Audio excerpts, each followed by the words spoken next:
saya yaitu kelompok Abdullah akan mempresentasikan hasil kerja kelompok kami yang berjudulkan meneladani dakwah Wali Songo dalam penyebaran Islam di Indonesia. Dan saya Spira Julianti sebagai moderator, dan ini kelompok saya Keisha Purwina.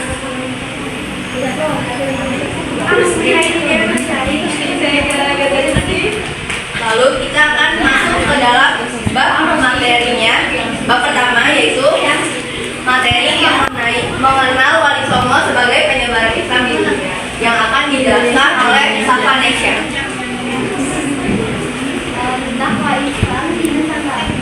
Mengenal Wali Songo sebagai penyebaran Islam di Indonesia. Dakwah Islam di Nusantara lepas dari keberadaan Wali Songo yang menyebarkan Islam dari awal abad 13 sampai pertengahan abad 14. Dalam lepasnya di 3 wilayah penting. Yang pertama ada di Jawa Timur, di Surabaya, Lamongan, dan Gresik. Lalu di Jawa Tengah ada Demak, Kudus, dan Muria. Lalu di Jawa Barat, Cirebon. Wali Songo merupakan tokoh yang dikenal sebagai perintis awal mula dakwah Indonesia, khususnya di Pulau Jawa, yang mengisahkan jejak Islam di Nusantara. Meskipun mereka tidak berusaha, namun antara sang wali dan wali lainnya memiliki keterkaitan. Di Kabupaten Pangandaran, mereka memiliki ikatan sebagai kiai, santri, atau guru dan murid. Para wali tersebut merupakan intelektual pembaru yang mengajarkan masyarakat tentang peradaban baru seperti kesehatan, pendidikan, pertanaman, kesenian, hingga pemerintahan. Please. Siapa saja sih sunan-sunan yang yang ada di Indonesia? Yang pertama ada Sunan Gresik. Nama aslinya adalah Maulana Malik Ibrahim. Tahun aja dan diketahui Sunan Gresik bermukim di Gresik untuk menyiarkan ajaran Islam hingga akhir hayatnya pada tanggal 12 Rabiul Awal 890 ya, bertepatan dengan 8 April 1415 dan dimakamkan di desa Gapura, Kota Gresik. Dia adalah seorang ahli tata negara yang menjadi penasehat raja, guru, pemimpin, dan juga kebawahan. Jangan berisik ya, tolong diperhatikan. Makamnya telah diziarahi masyarakat sekarang. Sunan Gresik dianggap sebagai penyiar Islam pertama di tanah Jawa, sehingga dianggap sebagai ayah dari Wali Songo. Berdasarkan Islamnya, Sunan Gresik merupakan keturunan kedua dari Nabi Muhammad SAW. Lalu Siti Fatimah yang menikah dengan Ali bin Abi Thalib. Sunan Gresik merupakan bapak dari Sunan Ampel. Selain itu, beliau juga merupakan kakek dari Sunan Bonang dan Sunan Derajat. Kedua, Sunan Ampel, nama aslinya adalah Raden Rahmat yang lahir di kerajaan Campa, Vietnam. Dia adalah putra cucu Raja Campa. Ayahnya bernama Ibrahim As-Samapati yang menikah dengan putri Raja Campa yang bernama Dewi Chandrawati. Raden Rahmat ke tanah Jawa langsung ke Majapahit karena dirinya Dewi Dwarawati, istri Raja Brawijaya. Beliau merupakan tokoh yang menyebarkan ajaran Islam di Jawa Timur. Sunan Ampel merupakan sunan pertama di Demak dan pemimpin asli Wali Songo. Sunan Ampel wafat pada tahun 1406. Beliau dimakamkan di kompleks Masjid Ampel, Surabaya. Sampai sekarang makam beliau banyak dikunjungi ziarah dari berbagai daerah di seluruh Yang ketiga ada Sunan Bonang. Sunan Bonang adalah putra dari Sunan Ampel dari istri yang bernama Dewi Chandrawati. Ia dikenal sebagai ahli ilmu kalam dan ilmu tauhid. Maulana Makhluk Ibrahim banyak belajar di Pasai. Kemudian sekembalinya dari Pasai, Maulana Makhluk Ibrahim mendirikan pesantren di daerah Tuban. Santri yang belajar pada pesantren Maulana Makhluk Ibrahim berasal dari seluruh penjuru daerah di tanah air. Sunan Bonang meninggal pada tahun 1525 dan dimakamkan di Tuban, daerah pesisir utara Jawa yang menjadi basis perjuangan dakwahnya. Selain itu, ia mempunyai keunikan dalam berdakwah dengan cara mengubah nama-nama dewa dengan nama-nama malaikat sebagaimana yang dikenal dalam Islam. Hal ini dimaksudkan sebagai upaya persuasif terhadap pemanut ajaran Hindu dan Buddha yang telah lama dipeluk sebelumnya.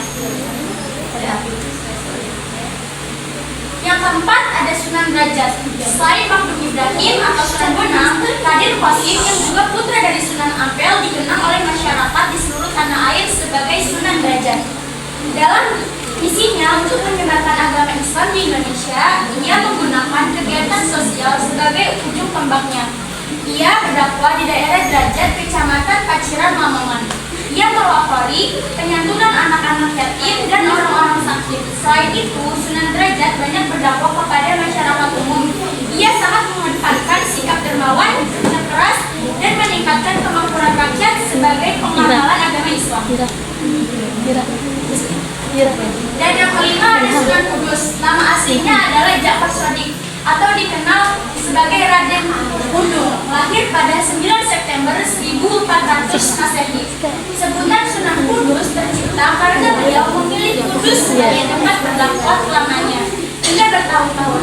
Ia merupakan putra Raden Usman Haji yang menyebarkan agama Islam di daerah Jipang, Panolan, Blora, Jawa Tengah. Ia juga dikenal dengan julukan Wali Al-Ilmi karena sangat menguasai ilmu agama terutama tafsir, fikih, usul fikih, tauhid, hadis, serta logika. Sunan Kudus memiliki toleransi antaragama yang sangat tinggi. Dengan begitu, cara berdakwahnya adalah dengan mendekatkan agama Hindu-Buddha ke Islam. Ia mendapat kepercayaan untuk mengendalikan pemerintahan di daerah Kudus, sehingga ia menjadi pemimpin pemerintahan, bupati sekaligus pemimpin agama. Sunan Kudus meninggal di Kudus pada tahun 1550. Makamnya berada di dalam kompleks Masjid Menara Kudus.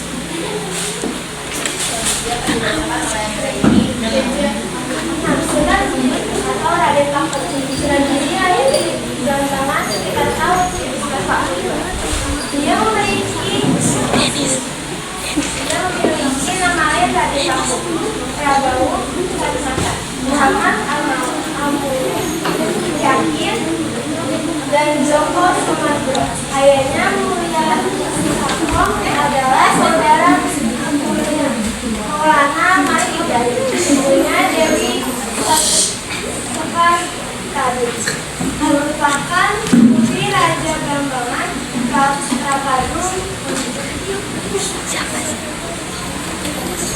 Kapadun Menak Sembadu.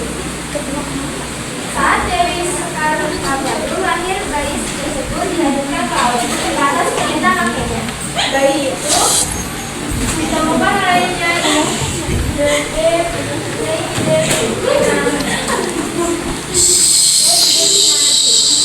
dan kemudian diangkat sebagai anaknya. Setelah dewasa, Sunan Kudus belajar agama di pesantren Panjaitan, dibimbing langsung oleh Sunan Ampel. Setelah kemudian Sunan Kudus mendirikan pesantren. Pesantren ini dikembangkan pesantren jadi pusat pendidikan dan pengembangan masyarakat, bahkan menjadi salah satu pusat kekuasaan bernama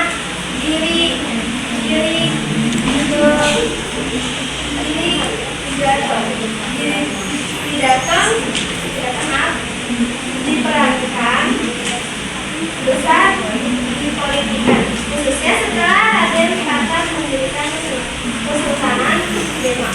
Sunan Kudus ini diangkat sebagai penasehat di paling militer Demak. Sunan Kudus bersama santri-santrinya menyebarkan Islam di wilayah Madura, Lombok, Kalimantan, Sulawesi hingga Maluku. Strategi dakwahnya unik karena tidak hanya mengajarkan ilmu agama, tetapi juga seni dan budaya. Ia menciptakan permainan anak-anak seperti jelangkung, julungan,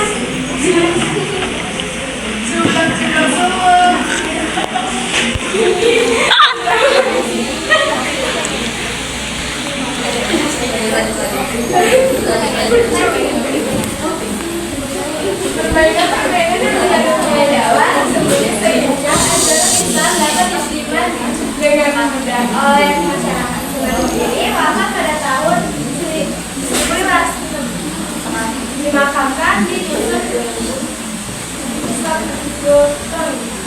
Desa Giri, Gajah, Kecamatan Jombang, Kabupaten Gresik, Jawa Timur. Kedua ada Sunan Kalijaga. Sunan Kalijaga yang juga dikenal dengan nama-nama lainnya seperti Polajaya, Mahaya, dan Raden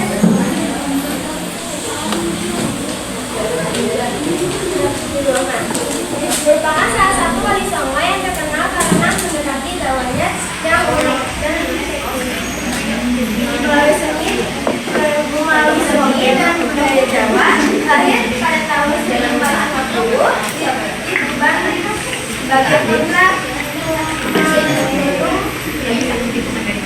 Dilantang Bupati Tuban. Dengan nama kecil Bandara Raden Mas Sari.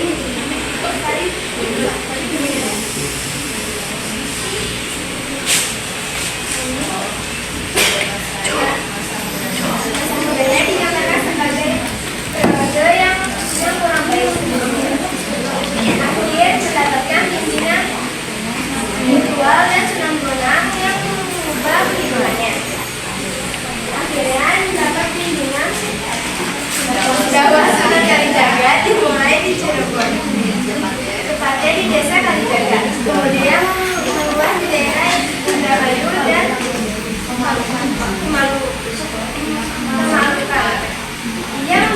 Dia memanfaatkan kesenian wayang sebagai media utama agamanya. Kemahirannya sebagai dalang yang dipawai bahwa dijuluki Ki dalam undang membuat mampu menyampaikan pesan Islam melalui cerita-cerita wayang yang memiliki modifikasi agar sesuai dengan ajaran Islam. Metode wayang yang unik ini berbukti efektif karena tidak pernah mengeluh bayaran yang besar. Bahkan cukup dengan mengucapkan 2 kalimat syahadat dari para penonton. Secara perlahan masyarakat sekitar mulai memahami dan menjelaskan syarat Islam. Kemampuan yang dalam berbagai bidang kesenian seperti tari topeng dan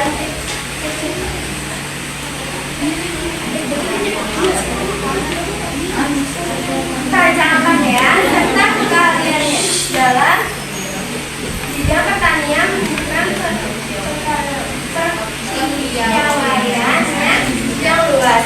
Dia juga peran sebagai penasehat bagi para sultan, menunjukkan pengaruh yang besar dalam pemerintah dan masyarakat Jawa pada masa itu. Sunan Kalijaga wafat pada tahun 1513 di Kadilang, Demak, Jawa Tengah, meninggalkan warisan dawanya yang kaya dan mempengaruhi besar dalam penyebaran desa di Jawa. Sunan Gunung Jati atau terakhir tahun 1408 di Mesir. Dari ayat Muhammad SAW, Syari Abdullah Maulana, Buddha dan Ibu Sawan Sunda. Ayat Nyali Rara Insanan, Putri ini rencana keberanian diperoleh langsung dari beberapa umat ulama termasuk Syekh Maulana dan Syekh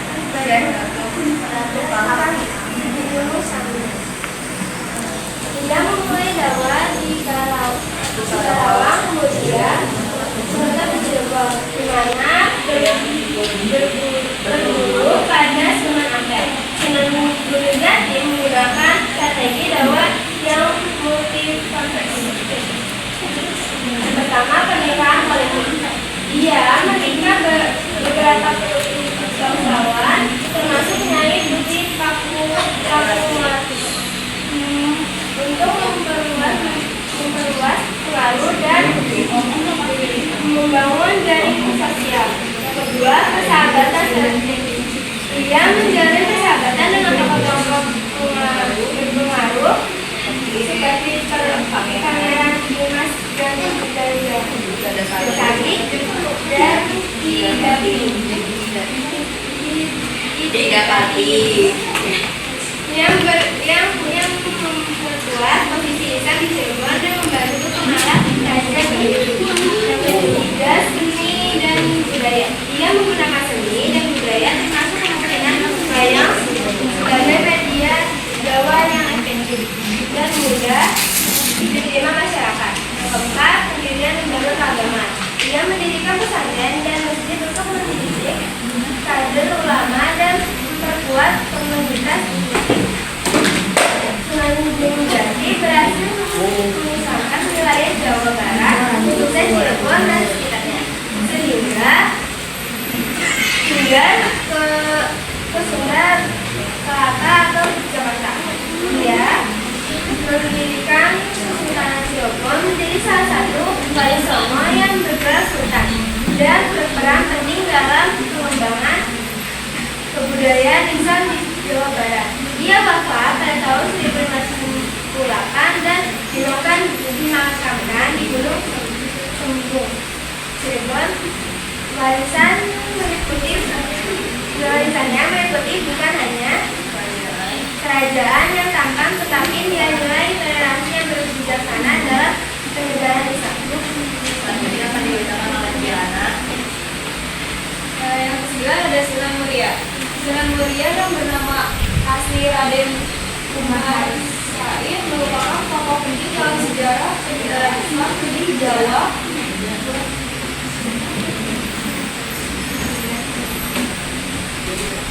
Ia dikenal sebagai putra dari Sunan Kalijaga, salah satu wali songo yang sangat berpengaruh dan Dewi Saro. Kelahirannya di Gunung Muria memberikan pengaruh besar terhadap kehidupan dan dakwahnya. Ia dikenal sebagai wali songo termuda. Sunan Muria melanjutkan tradisi dakwah wali songo pendahulunya dengan pendekatan yang halus dan bijaksana. Ia tidak menggunakan kekerasan atau paksaan, melainkan lebih menekankan pada pendidikan dan penyampaian pesan-pesan agama melalui media seni dan budaya. Keahliannya dalam memainkan wayang menjadi alat utama dalam penyebaran ajaran Islam. Ia tidak sekadar menampilkan pertunjukan wayang biasa, tetapi memodifikasi cerita dan lakon wayang agar mengandung nilai-nilai dan pesan-pesan moral serta ajaran Islam yang dapat dipahami oleh masyarakat luas. Lakon-lakon wayang yang dimainkannya seringkali mengambil kisah atau cerita dari Sunan Kalijaga, ayahnya, untuk memberikan teladan dan inspirasi kepada para penonton. Salah satu ciri khas dakwah Sunan Muria adalah penggunaan tembang atau syair. Ia menciptakan tembang-tembang bernuansa Islami yang mudah diingat dan dihayati oleh masyarakat. Tembang-tembang tersebut berfungsi sebagai media penyampaian pesan-pesan agama yang lebih mudah diterima dan diresapi dibandingkan dengan ceramah atau pengajian formal. Hal ini menunjukkan bahwa Sunan Muria memahami pentingnya adaptasi budaya dalam berdakwah. Setelah wafatnya pada tahun 1951 Masehi, Sunan Muria dimakamkan di Desa Colo, Kecamatan Dawe, Kabupaten Kudus, Jawa Tengah. Makamnya hingga kini menjadi tempat ziarah dan sekaligus mengenang jasa-jasanya dalam menyebarkan agama Islam di Jawa. Warisan Sunan Muria tidak hanya berupa makamnya, tapi juga nilai-nilai dakwah yang menekankan pada kesenian, kebijaksanaan, dan pendekatan yang damai dan toleran. Ia dikenal sebagai sosok yang bijak dan santun dalam berdakwah sehingga ajaran Islam mudah diterima masyarakat. Kedua yaitu metode dakwah wali songo dalam menyebarkan Islam. Dakwah secara konseptual dapat dimaknai sebagai usaha mengajak dan menggerakkan manusia untuk mencapai tujuan tertentu. Dakwah dapat diartikan mengajak manusia dalam kebaikan dan menunjukkan mereka kepada jalan yang benar dengan cara amar ma'ruf nahi munkar. Sebagai firman Allah Subhanahu wa taala, "Hendaklah ada di antara kamu segolongan orang yang menyuruh kepada kebaikan, menyuruh berbuat yang maksud dan mencegah dari munkar. Mereka itulah orang-orang yang beruntung." Surat Al-Imran surat ketiga ayat 104. Dakwah merupakan warisan yang diturunkan oleh para nabi dan rasul beserta para pengikutnya. Dari dakwah tersebut, Islam dapat menyebar dan diterima dengan baik di berbagai belahan dunia. Islamisasi yang dilakukan oleh para wali songo melalui berbagai jalur. Kebanyakan dari penduduk Nusantara dahulu menganut agama Hindu dan Buddha serta kepercayaan lokal lainnya. Namun, berkat kegigihan para wali songo, perlahan Islam mulai menjadi agama mayoritas di Nusantara. Pertama adalah sikap utama wali songo. Wali songo menunjukkan 3 sikap kunci yang menjadi dasar keberhasilan dakwah mereka. Yang pertama, kesederhanaan, hidup bersahaja dan dekat dengan rakyat. Yang kedua, ada keikhlasan, berdakwah dengan tulus, ikhlas tanpa pamrih, tanpa mengharapkan imbalan materi. Yang ketiga, ada ketekunan, gigih dan tekun dalam berdakwah, tidak mudah putus asa meskipun menghadapi hambatan. Yang kedua, ada strategi dakwah efektif wali songo. 2 strategi kunci mendukung keberhasilan dakwah wali songo. Yang pertama, ada penguasaan ilmu yang mendalam. Sebelum berdakwah, mereka memperdalam ilmu agama melalui perjalanan dan belajar dari berbagai guru. Dan yang kedua, ada toleransi dan penghormatan terhadap keberagamaan, menerapkan prinsip adabul baras, tidak menyakiti dan tidak memaksakan. Mereka menghormati adat istiadat dan keyakinan masyarakat. Dan jadi segitu. Ya. Tenang guys, tenang. Udah. Ya, jadi kita jeda dulu ya guys sebelum masuk ke pertanyaan sama kesimpulan. Jadi kita jeda buat sholat dulu. Jadi terima kasih semuanya. Assalamualaikum warahmatullahi wabarakatuh. Assalamualaikum warahmatullahi wabarakatuh. Waalaikumsalam warahmatullahi wabarakatuh. Ya, teman-teman, kita lanjutkan yang tadi ya. Setelah jeda sholat, apakah kalian sudah sholat semuanya? Sudah. Alhamdulillah belum. Ya, jadi kita akan membuka sesi pertanyaan. Adakah yang ingin bertanya? Aku tapi aku tadi udah siapin pertanyaan. Ya, jadi siapa yang ingin bertanya? Aku.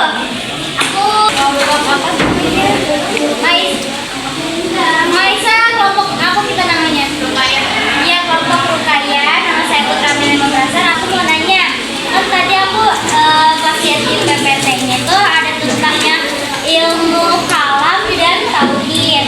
Apa sih perbedaan ilmu kalam dan tauhid dan apa yang dimaksud dengan dalam apa yang arti ilmu kalam dan tauhid kita? Ini apa perbedaan?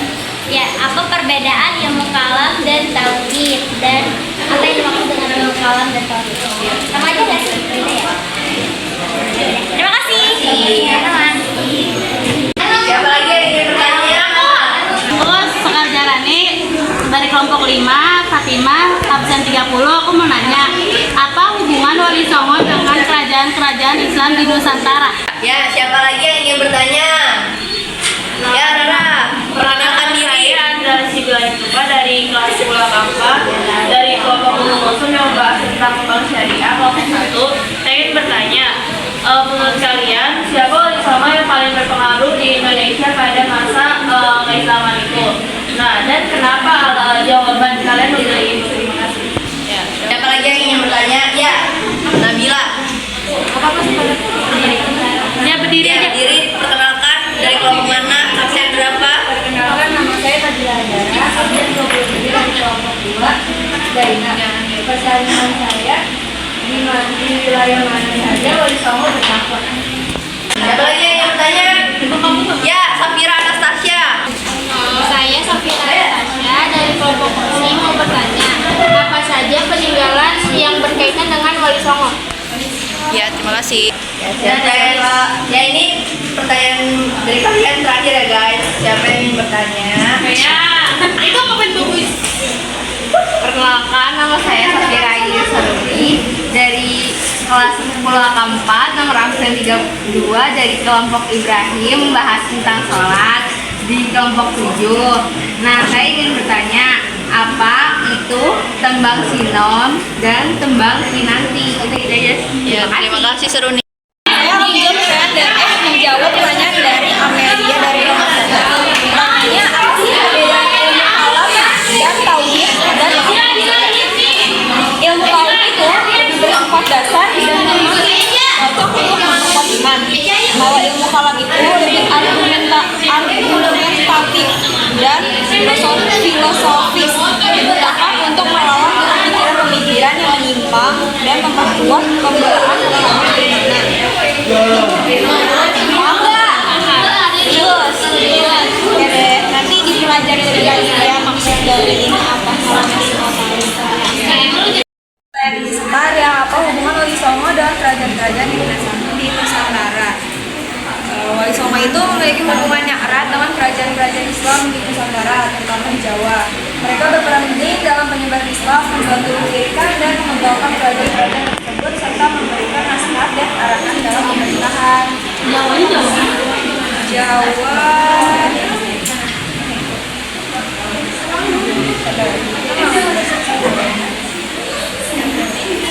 Sebenarnya kalau di Jawa itu pasti dia Jawanya tersebar gitu kan. Ada di Jawa Timur, Jawa Tengah, jadi intinya Jawa.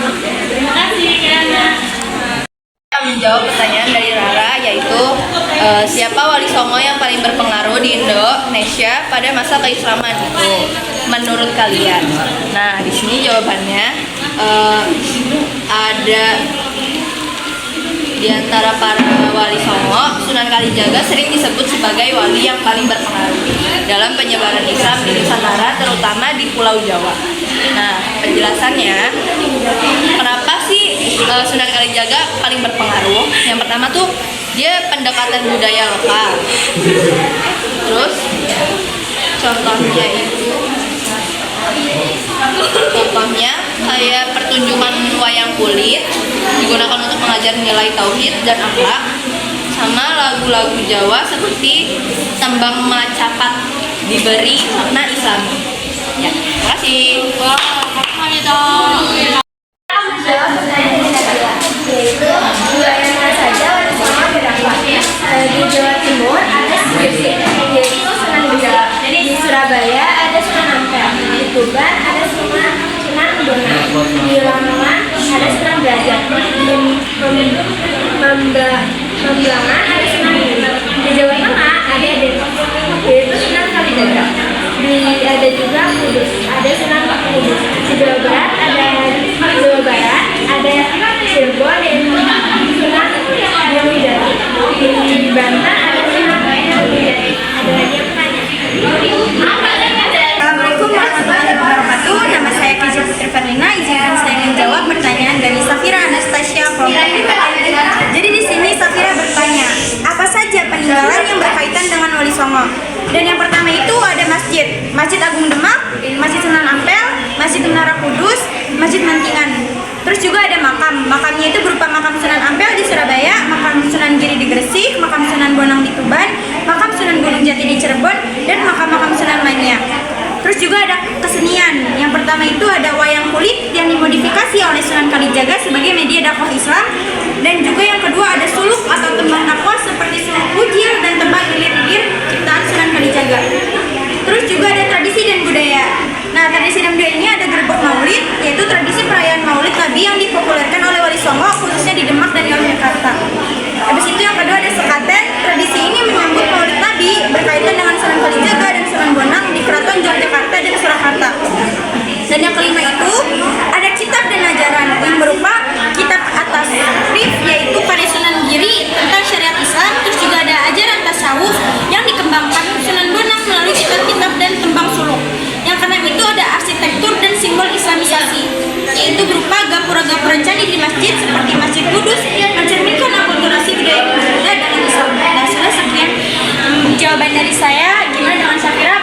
Terima kasih.